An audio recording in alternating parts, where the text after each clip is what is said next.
धर्मराज युधिष्ठिर बोले, हे भगवन, आपने माघ के कृष्ण पक्ष की षट्तिला एकादशी का अत्यंत सुंदर वर्णन करते हुए सुनाया। अब आप कृपा करके माघ शुक्ल एकादशी के विषय में भी बतलाइए। इस एकादशी का क्या नाम है तथा इसके व्रत का क्या विधान है? इसकी विधि क्या है? इसका व्रत करने से किस फल की प्राप्ति होती है और इसमें कौन से देव का पूजन किया जाता है? कृपया यह सब विधान पूर्वक कहिए। श्री कृष्ण कहने लगे कि हे राजन, माघ शुक्ल एकादशी के दिन आने वाली एकादशी को जया एकादशी के नाम से जाना जाता है। इसका व्रत करने से मनुष्य ब्रह्म हत्यादि पापों से छूटकर मोक्ष को प्राप्त होता है तथा इसके प्रभाव से भूत पिशाच आदि योनियों से मुक्त हो जाता है। इस व्रत को विधिपूर्वक करना चाहिए। अब मैं तुमसे पद्म पुराण में वर्णित इसकी महिमा की एक कथा सुनाता हूँ। देवराज इंद्र स्वर्ग में राज करते थे और अन्य सब देवगण सुखपूर्वक स्वर्ग में रहते थे। एक समय इंद्र अपनी इच्छानुसार नंदन वन में अप्सराओं के साथ विहार कर रहे थे और गंधर्व गान कर रहे थे।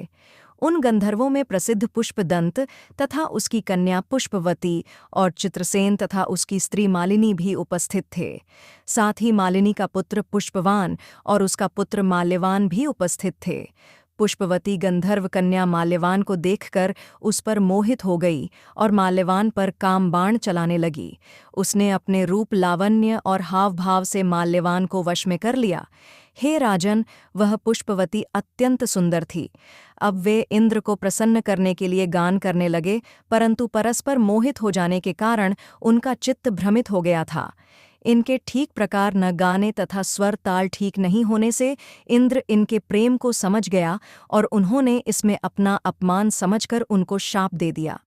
इंद्र ने कहा, हे मूर्खों, तुमने मेरी आज्ञा का उल्लंघन किया है, इसलिए तुम्हारा धिक्कार है।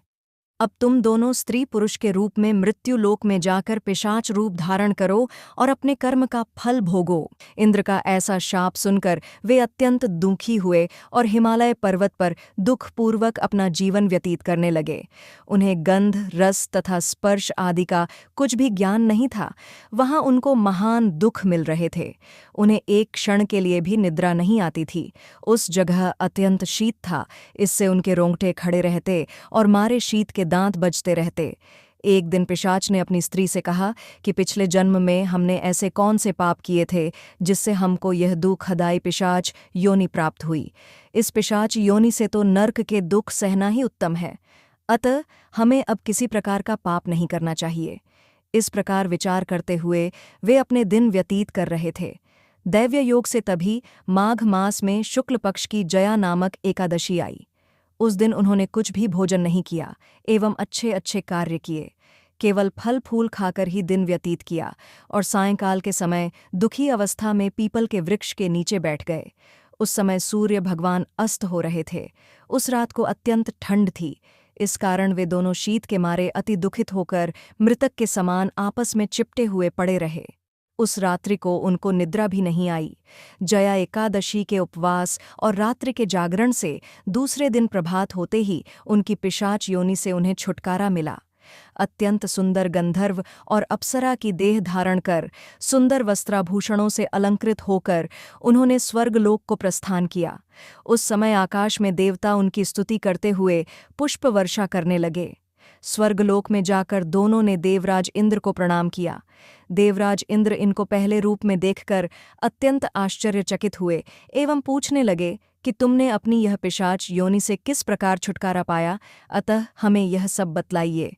माल्यवान बोले, हे देवेंद्र, भगवान विष्णु की कृपा और जया एकादशी के व्रत के प्रभाव से ही हमारी पिशाच देह छूटी है। तब इंद्र बोले कि हे माल्यवान, भगवान की कृपा और एकादशी का व्रत करने से न केवल तुम्हारी पिशाच योनि छूट गई, वरन हम लोगों के भी वंदनीय हो गए, क्योंकि विष्णु और शिव के भक्त हम लोगों के वंदनीय हैं। अतः आप धन्य हैं। अब आप पुष्पवती के साथ जाकर विहार करो। श्री कृष्ण कहने लगे कि हे राजन युधिष्ठिर, इस जया एकादशी के व्रत से बुरी योनि से भी मुक्ति मिल जाती है। जिस मनुष्य ने जया एकादशी का व्रत किया है, उसने मानो सब यज्ञ, जप, दान आदि कर लिए। जो मनुष्य जया एकादशी का व्रत करते हैं, वे अवश्य ही 1000 वर्ष तक स्वर्ग में वास करते हैं। जय श्री राधे। आप सभी को जय एकादशी की हार्दिक शुभकामनाएं एवं कमेंट में जय श्री राधे जरूर लिखें।